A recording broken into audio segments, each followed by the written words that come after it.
शादी 30 की उम्र में होनी है, उसका योग 30 का है, समझना आप।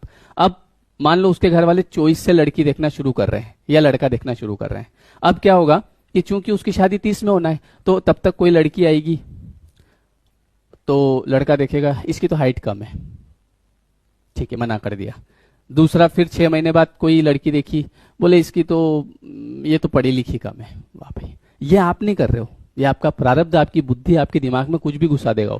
बोले इसकी तो ये अच्छी नहीं है। या फिर कोई रिश्तेदार आएगा कहीं से, हाँ जी क्या हाल चाल है, बोले बस बढ़िया, अरे हमारे वहाँ रिश्ते की बात चल रही थी, इसलिए तो रिश्तेदारों को ज्यादा बताते नहीं है, काम हो जाने के बाद बताते हैं, है ना। हालांकि अगर कोई रिश्तेदार ने कोई रिश्ता खराब भी किया तो वो निमित्त है, क्योंकि चूंकि आपका वहां नहीं होना था।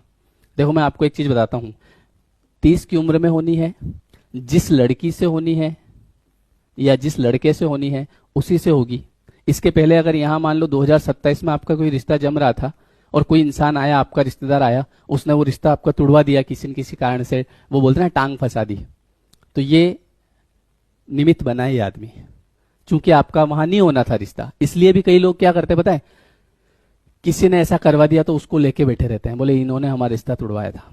याद रखो कोई बात नहीं, लेकिन माफ करो, ठीक है, ये कहीं ना कहीं निमित्त होगा, ठीक है। जब जैसे योग बनने होते हैं वैसी बुद्धि हो जाती है, बाद में हम कहते हैं अरे मैंने क्या कितनी बड़ी भूल कर दी, इतना बढ़िया रिश्ता आया था मेरे लड़के के लिए, पता नहीं क्या मेरी बुद्धि घूमी तो मैंने तो मना कर दिया। या फिर कोई लड़का परेशान होगा, इतनी बढ़िया लड़की थी और मैंने मना कर दिया और उसकी शादी कहीं और हो गई और वहां बाल बच्चे भी हो गए और हम देख रहे हैं वायर, वहां नहीं था योग। परेशान करने की जरूरत नहीं अपने आप को। आपका जब योग होगा, आपकी जैसे 30 की उम्र होगी और तब तक भले अगर आप लड़के देख रहे हैं तो कभी किसी में क्या मिस्टेक, किसी में क्या मिस्टेक।